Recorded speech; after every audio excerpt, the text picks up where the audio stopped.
Hello and welcome, my dear students. Welcome to the beautiful channel Padhai Ka Kavach and the online classes organized by the Noblehood School. Student, as you know, in a part 1, we have discussed about the English, or we can say the Britishers' divide and cruel rule policy, in which they are first trying to divide the India by their very first step of Bang Bang movement. They divided the Bengal into the two sections, East Bengal and West Bengal, and then after they are trying to divide the India or the major province of India into the two sections, and with the advantage of the two sections they will rule over the India. But in their very first step they are having a bitter test of the Indian unity.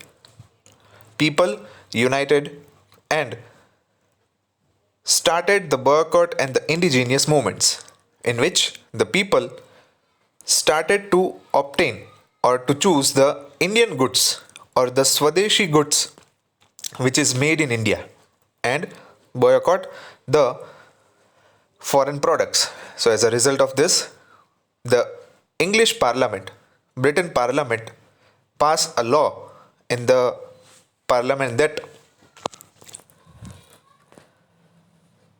the division of Bengal was dissolved, and then after the again Britishers are trying to divide the Indians with the help of the Muslim League, and with this step partially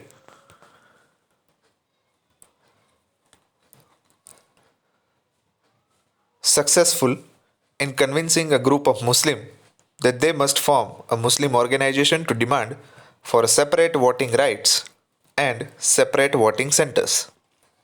So today, students, we are going to discuss about the birth and development of extreme revolutionary movements. क्रांतिकारी प्रवृत्तियां जो थी वो काफ़ी तेज़ हो गई after the certain division policies of the Britishers. Let us start today's lecture.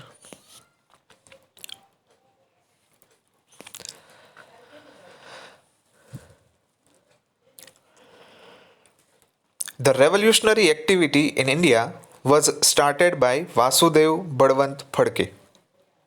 Revolutionaries like Damodar Chafekar and Balakrishna Chafekar brothers, Veer Savarkar, Barendranath Ghosh, Khudiram Bose, Praful Chaki, Ram Prasad Bismil, Ashfaqullah Khan, Chandrasekhar Azad, Bhagat Singh, Shivaram Rajaguru, Sukhdev, Batukeshwar Dutt, Roshan Singh, etc., carried on the torch of nationalism.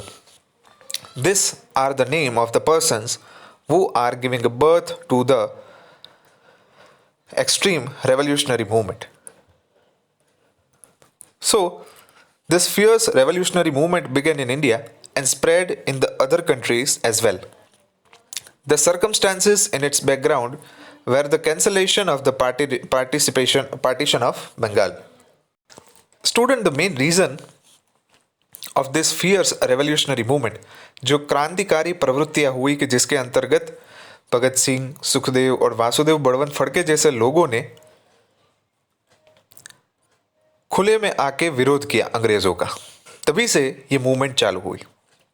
इसके पीछे कारण था बंगाल के division या तो partition, जो भाग हुए बंगाल के, वो बहुत ही जिम्मेदार थे. The partition of two groups, Jahal radicals and Mawal moderates, at the Congress conference in Surat, and the terrific opposition to practice of Congress of making only resolution and request. समझिए, अब तभी जो कॉन्फ्रेंसेस होती थी कि अंग्रेजों के सामने भारतीयों की क्या रणनीति हो, तो उसके अंदर कांग्रेस के अधिवेशन के अंदर, ये कांग्रेस कॉन्फ्रेंस के अंदर कई मुद्दों के ऊपर चर्चा होती थी. उसमें major of the people are very old aged, like Pandit Jawaharlal Nehru भी थे, तभी लोकमान्य तिलक, लाल बहादुर शास्त्री, कई ऐसे लोग थे कि जो इसके अंदर शामिल थे। अब दिक्कत ये होती थी कि इन लोगों का जो जरिया था आज़ादी लेने का अंग्रेज़ों से, तो वो लोग रिक्वेस्ट करने में या तो प्रपोजल रखने में विश्वास रखते थे। वो कोई क्रांतिकारी प्रवृत्तियां या तो खुले में आके अंग्रेज़ों का विरोध नहीं करना चाहते थे। लेकिन धीरे धीरे तभी के जो यंगस्टर्स थे, जैसे कि आप यहाँ पे फोटोग्राफ्स में देख सकते हो, खुदीराम बोस, राम प्रसाद बिस्मिल, अशफाकुल्ला खान, चंद्रशेखर आज़ाद, तो ये ऐसे लोग थे कि जिन्होंने हथियार हाथ में उठाने में ज़रा से भी झिझक नहीं की अंग्रेज़ों के सामने, क्योंकि अंग्रेज़ों की नीति जो थी वो बहुत ही दमनकारी थी और उसके सामने सॉफ्ट कॉर्नर रख के जीता नहीं जा सकता था। उनको भारतीयों का पर्चा बताना ही पड़ता था। इसीलिए जब बंगाल के डिवीज़न हुए तभी कांग्रेस की कॉन्फ्रेंस थी सूरत में, उसमें दो भाग पड़ गए कॉन्फ्रेंस के अंदर। एक थे जहालवादी, जो यहाँ पे जहाल कहा गया है, रेडिकल्स, कि जो क्रांतिकारी प्रवृत्तियों में विश्वास रखते थे। अंग्रेज़ों की जो भी गाड़ी आती थी उनको जलाना, उसके ऊपर बमबारी करना, बंदूकें चलाना, ये सारी मूवमेंट्स जो थी वो उन क्रांतिकारियों ने अपनाई थी। उसे कहा गया जहाल। और एक थे मवालवादी, जो कि मॉडरेट्स थे, जो चर्चा करने में, रिक्वेस्ट करने में, प्रपोजल रखने में या तो शांतिपूर्ण तरीके से अंग्रेज़ों के सामने अपनी मांगे रखते थे। तो दो डिवीज़न हो गए, एक हो गया जहालवाद, दूसरा हो गया मवालवाद। जहालवादी क्रांतिकारी प्रवृत्तियां करने वाले और मवालवादी एकदम शांत, कायदे के अनुसार मांग करने वाले।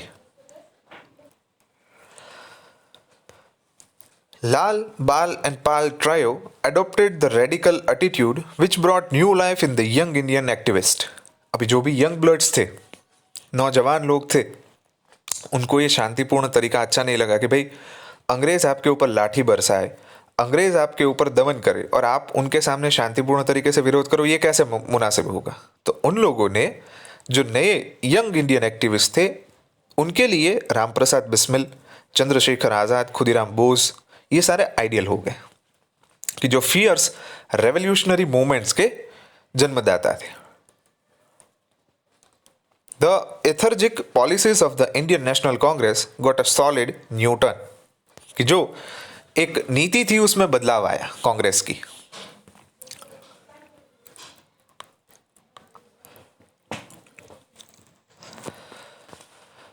आगे बढ़ते हैं। लोकमान्य बाल Gangadhar Tilak declared informally, freedom is my birthright and I will achieve in anyhow. This became the maxim for the revolutionary freedom fighters. यानी कि लोकमान्य बाल गंगाधर तिलक ने तभी ये एक आंदोलन या तो कह सकते हो कि एक अधिकार छेड़ा कि भाई आज़ादी वो मेरा जन्मसिद्ध अधिकार है और मैं उसे पाके ही दम लूंगा। और ये डायलॉग, ये उनका एक स्लोगन सभी क्रांतिकारियों के दिमाग में बैठ गया। सभी के मुंह के ऊपर ये स्लोगन आने लगा बाल गंगाधर तिलक का। At that time a group of Indian youth undertook activities to seek freedom from foreign rule. These extreme revolutionaries were more than happy to sacrifice their lives for their motherland. They could give up their lives or take lives in order to attain freedom. अब इससे फर्क ये आया कांग्रेस के अंदर कि जो एक पूरा का पूरा ग्रुप था भारतीय युवाओं का, उन्होंने इस फॉरेन रूल में से आज़ादी लेने के लिए, आज़ादी पाने के लिए कुछ भी हद तक करने के लिए तैयार थी। या तो जान देनी पड़े अपनी भारत भूमि के लिए या तो जान लेनी पड़े, कुछ भी करने को, मर मिटने को वो लोग तैयार थे। तब जाके हम इस आज़ादी को अच्छी तरीके से मना पा रहे हैं। Revolutionary activities spread in Maharashtra, Bengal, Punjab, Bihar, Orissa, Gujarat, Rajasthan, Madras province, Uttar Pradesh and central India. Among these activities were some like Mitra Mela society, Abhinav Bharat Samaj, Anushilan Samiti, Anjumane Muhalline Watan, Indian patriots Patriots Association, later Bharat Mata, etc., and thus gave impetus to revolutionary activities. यानी कि ये क्रांतिकारी प्रवृत्तियों का जो विस्तार था वो इन सभी राज्यों के अंदर बढ़ा। और कैसे बढ़ा कि वहाँ पे कुछ सोसाइटियों का एस्टेब्लिशमेंट किया गया कि जिसके अंतर्गत लोग रेवोल्यूशनरी एक्टिविटी कर पाए, जैसे कि मित्र मेला सोसाइटी है, अभिनव भारत समाज, जहाँ पे लोगों का गठन होता था, लोग एक दूसरे के साथ जुड़ते थे, कैसे प्रवृत्तियाँ की जाए, उसके कोई लीडर होते थे, फिर उनको गाइड करते थे कि भाई अंग्रेज़ों से छुटकारा पाने के लिए हमें क्या क्या स्टेप्स उठाने चाहिए। तो ऐसे धीरे धीरे ये रेवोल्यूशनरी एक्टिविटीज़ बढ़ती गई। In the very first stage, newspaper and magazines like Yugantar, Navshakti, Vande Mataram, Kesari, Maratha give constant strength to the activities. हम जानते हैं कि प्रिंट मीडिया जो है वो आजकल सबसे मजबूत माध्यम है लोगों तक पहुंचने का, और तभी के टाइम भी यही हालात थे।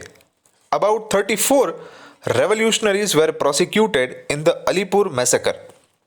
Several revolutionaries were arrested in Howrah massacre and Dhaka massacre. जो हत्याकांड हुए तभी हावड़ा, ढाका और अलीपुर के अंदर, उसमें कई लोगों की हिरासत में भी लिए गए और कई लोगों को मारा भी गया। Attempt to kill Lord Hardinge by throwing a bomb, dropping a bomb on Viceroy Minto on November 13, 1909 outside the Raipur Darwaza in Ahmedabad can all be given as an example of this. जो ये जहालवादी थे कि जो अंग्रेज़ों के सामने खुल के विरोध करते थे, वो चाहे किसी को मारना पड़े या खुद मरना पड़े, उससे कोई उनको गिला शिकवा नहीं था। तो तभी जो ये हत्याकांड हुए उसमें लॉर्ड हार्डिंग, तभी के उनकी गड्डी के ऊपर जो घोड़ा गाड़ी होती है उसके ऊपर बॉम्ब फेंके गए। वाइसरॉय मिंटो की जो मुस्लिम लीग के स्थापक गिने जाते हैं, भले ही उनका सिर्फ एक थोड़ा सा ही भाग था, लेकिन जो शुरुआत की डिवीज़न की वो इस वाइसरॉय मिंटो ने की थी। तो उनके ऊपर भी हमला हुआ था रायपुर दरवाज़ा अहमदाबाद के बाहर। This is the example of this revolutionary movement. ये पहला चरण था। दूसरा चरण 1920 से 42 तक, काकोरी लूट case, Lahore massacre and dropping the bomb on central parliament Delhi took place. You have already studied about the other revolutionaries engaged in all these activities. दूसरे चरण के अंदर काकोरी करके ट्रेन अंग्रेज़ों का पूरा सामान लेके जाती थी, तो उनके ऊपर लूट चलाई गई। लाहौर के अंदर हत्याकांड हुए कि जिसमें ऐसा होता था कि अंग्रेज़ अगर कहीं पे लोगों के ऊपर जुल्म कर रहे हो तो वहाँ पे जाके अंग्रेज़ों को मारते थे, उनकी गड्डी के ऊपर बॉम्ब डालते थे, पिस्तौल चलाते थे। तो ये सारी रेवोल्यूशनरी मूवमेंट उसके अंदर चलती थी। फिर दिल्ली के अंदर जो पार्लियामेंट थी अंग्रेज़ों की, उसके ऊपर भी बॉम्ब फेंके गए थे। सो ये सारी रेवोल्यूशनरी मूवमेंट यानी कि क्रांतिकारी प्रवृत्ति जो है, उसके द्वारा अंग्रेज़ों को एक चीज़ मालूम चली कि अब भारतीय लोगों का गुस्सा जो है वो बढ़ा है। अभी हमें उनके ऊपर जुल्म कम करने हैं और उनका विश्वास जीतना है कि जिसकी वजह से हम हमारे मकसद में कामयाब हो। Now let us move to the another topic, fierce revolutionary movement in Gujarat. Gujarat के अंदर क्या क्या मूवमेंट हुई उसके बारे में जानकारी लेते हैं। नाम खास एक याद रखिएगा, श्री औरोबिंदो घोष, वो सबसे बड़े लीडर थे, नेता थे, who have started the armed revolution in Gujarat.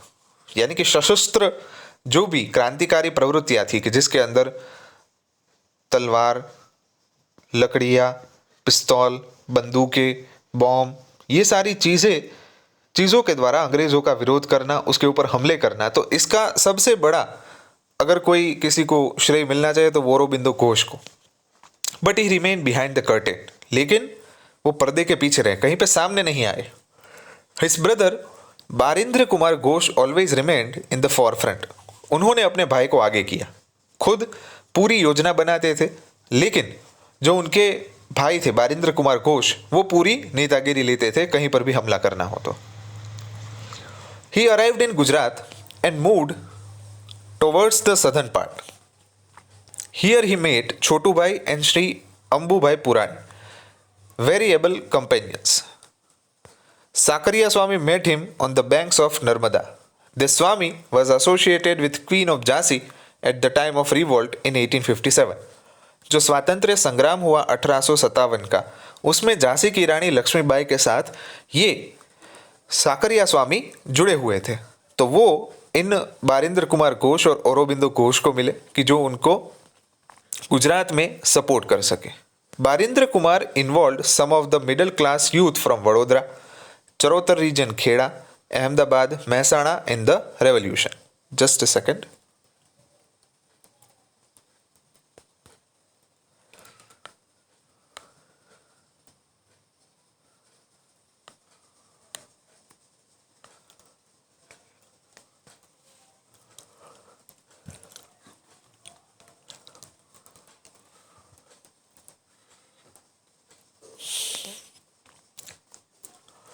In this relation, the buggy of Viceroy Minto was bombed outside at Raipur Darwaja in Ahmedabad.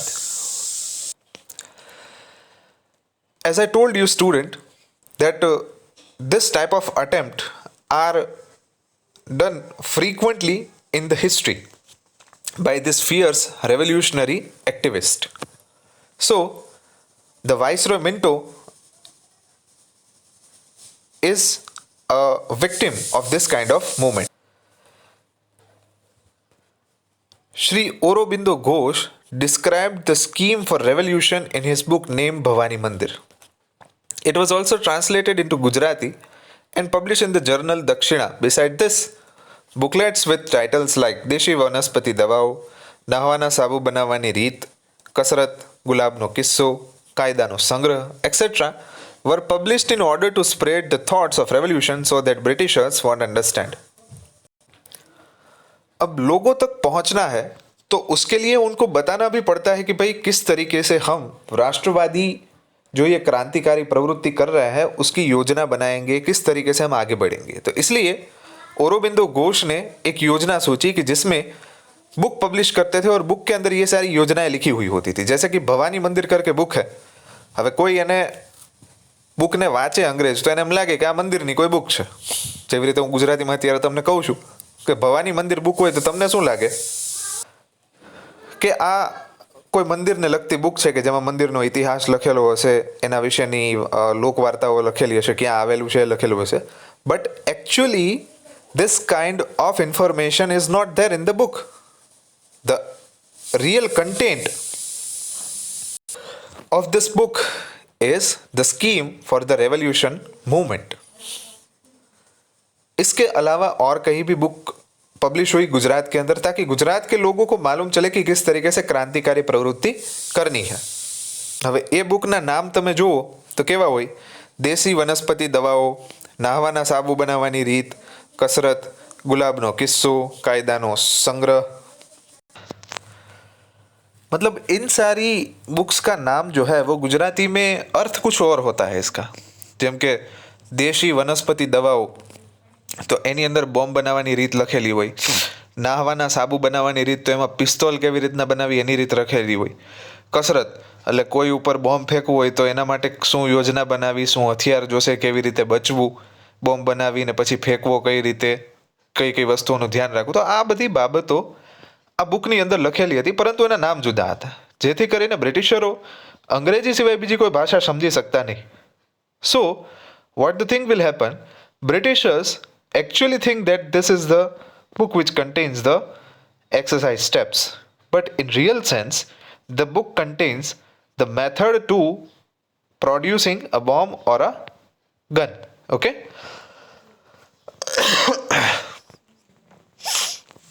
This booklet contains methods of preparing bombs.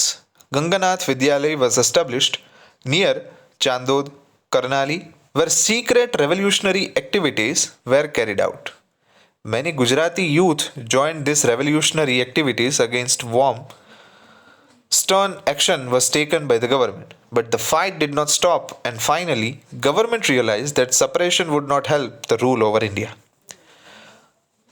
Ganganath विद्यालय करके एक पूरी की पूरी संस्था स्थापित की गई थी कि जिसमें ये क्रांतिकारी प्रवृत्तियां चल रही थी चांदोद करनाड़ी के अंदर। कई सारे गुजराती नौजवान जो है वो इसके अंदर एक्टिवली इन्वॉल्व थे और जिसके सामने गवर्नमेंट ने, I mean the British government, take the action against this young Gujarati. Okay, but the fight did not stop. उल्टा होता ऐसा था कि अगर जो क्रांतिकारी शहीद हो जाए या तो अंग्रेज उसको जेल में भेज दे तो और भी यूथ एनकरेज होता था कि भाई चलो जेल भरो आंदोलन करते थे कि जेल में भी भरोगे तो कितने लोगों को भरोगे, भारत में तो इतनी संख्या है. सो अंग्रेजों गवर्नमेंट को ये एक चीज मालूम चल गई कि भाई अगर भारत के ऊपर राज करना है तो ये दमनकारी नीतियां अब नहीं चलेगी, क्योंकि अब लोग जाग गए हैं, लोगों को अभी मालूम चल गया है कि किस तरीके से हम आजादी के लिए लड़ सकते हैं. So this is the fierce revolutionary movement which is carried out inside the Gujarat. Now, let us talk about the next topic, revolutionary movement in foreign countries.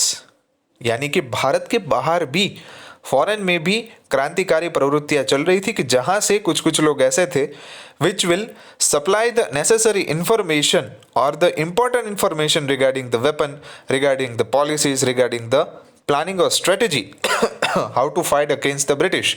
They will help whatever extent they will require. Okay. The revolutionary movement began in foreign countries also for giving freedom to India from the British. The revolutionary activities that began in India spread to different countries like England, Canada, America, Germany, France, Myanmar, Malaya, Singapore, Afghanistan, and Russia. Okay, so these are the provinces in which the revolutionary activities was started.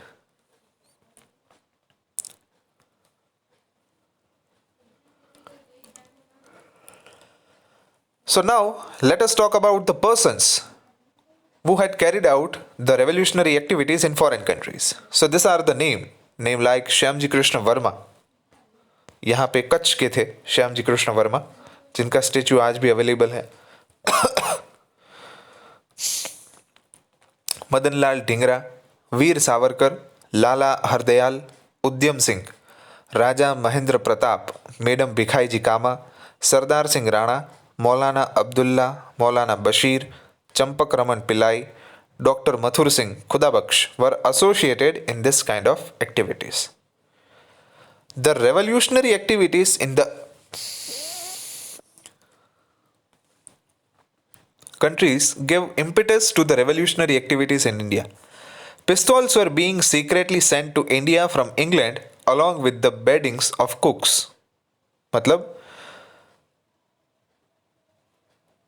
England से बंदूकें जो थी, नमूने के तौर पे जो बंदूक दी जाती थी वो जो खाना बनाने वाले होते थे उनके साथ में भिजवाई जाती थी. Madanlal Dhingra killed William Wyllie who used to criticise the revolutionaries. वो खुलेआम अपमान करता था क्रांतिकारियों का, विलियम वाइली करके. तो मदनलाल ढींगरा ने उनको मार दिया. In 1907 the Indian Independence League was established in California, जो यूरोप की बात है, America, which was later named as Ghadar party. खास ध्यान रखिएगा कि पहले 1907 में इंडियन इंडिपेंडेंस लीग को एस्टेब्लिश किया गया कैलिफोर्निया अमेरिका में, जो पीछे से गदर पार्टी के नाम से जानी गई. हरदयाल, लाला हरदयाल जिनके कर्ता हर्ता थे. A weekly named Ghadar was published in 4 languages. Ghadar करके एक मैगजीन था कि जो 4 भाषाओं के अंदर प्रकाशित होता था. तारकनाथ दास and Kartar Singh too joined this activity. Champak Raman Pillai formed the Hind Rashtriya Swayamsevak Dal in Germany. Plan was made to attack India by making Iraq as the headquarter in the International Socialist Conference held in Stuttgart, Germany. The national flag, prepared by Madame Kama, was hoisted for the first time. So these are some activities that helped the India to curtail the freedom. Okay.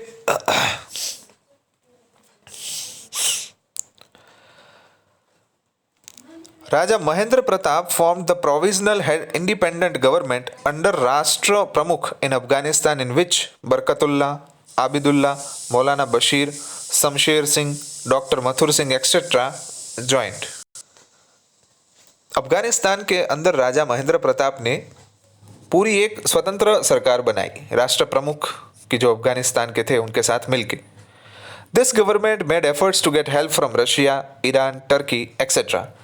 अलग अलग देशों से भी भारत को आज़ाद करवाने के लिए मदद जो थी वो ये सरकार करती थी। They also made the Turkish chief Enver Pasha and the governor the conspiracy Ghalibnama written on Reshmi Rumal silk handkerchief asking all Muslims to unite and fight against Christians was exposed. Raja Mahendra Pratap sent a golden strip with his signature to the Russian Tsar in which he had requested the Tsar to sever all ties with England. Raja Mahendra Pratap ने सोने की एक पट्टी के अंदर अपने signature करके दिए और उसमें उन्होंने ये रिक्वेस्ट की थी, जार जो शासक था, जो हमने पहले भी पढ़ा कि रशिया के अंदर जार का शासन था, कि भाई आपकी जो भी संयुक्ति है इंग्लैंड के साथ उसे खारिज कर दो। Russian revolutionary Trotsky had pledged all his support to the Indian revolutionaries. Sohanlal Pathak in Burma and Paramanand in Singapore carried on revolutionary activities. In addition to this, the Kamagata Maru and Toshamaru steamer event provided inspiration to the Indian revolutionary staying abroad to fight against the British. ये जो घटनाएं हो रही थी तभी के समय में, तो एक तो भारत के अंदर क्रांतिकारी जो थे वो ब्रिटिशर्स के सामने लड़ रहे थे, और दूसरा सपोर्ट उनको मिल रहा था फॉरेन कंट्रीज में से, कि भाई इंग्लैंड हो, जर्मनी हो, अमेरिका हो, ये सारे प्रांत जो थे वो भारत को मदद करने पे तुले हुए थे, क्योंकि वहाँ पे भारतीय लोग एक्टिव थे। यहाँ पे जैसा आपको मैडम कामा का चित्र दिखाई दिया है, वंदे मातरम, उन्होंने पहली बार वहाँ की जर्मनी की स्टुटगार्ट के अंदर भारत का झंडा बनाया था। तो ये सारी चीज़ें हमें एक ही चीज़ इंडिकेट करती है कि भारत को आज़ाद करने के लिए सभी लोग डट के खड़े हुए थे। The Indian youth in the age group 18 to 24 years were mainly involved in the radical freedom movement. They used to carry out any kind of thrilling acts as they did not fear the death. उनको मौत का डर नहीं था, इसलिए वो कैसे भी काम जो है वो करने के लिए तैयार थे।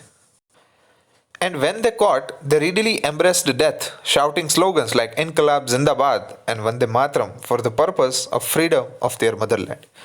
और जब भी ये पकड़े जाए और मौत के मुंह में उनको धकेल दिया जाए, फांसी की सज़ा हो या तो कारावास में भेज दिया जाए, तभी वो इनकलाब जिंदाबाद और वंदे मातरम के जो भी नारे थे वो पुकारते थे।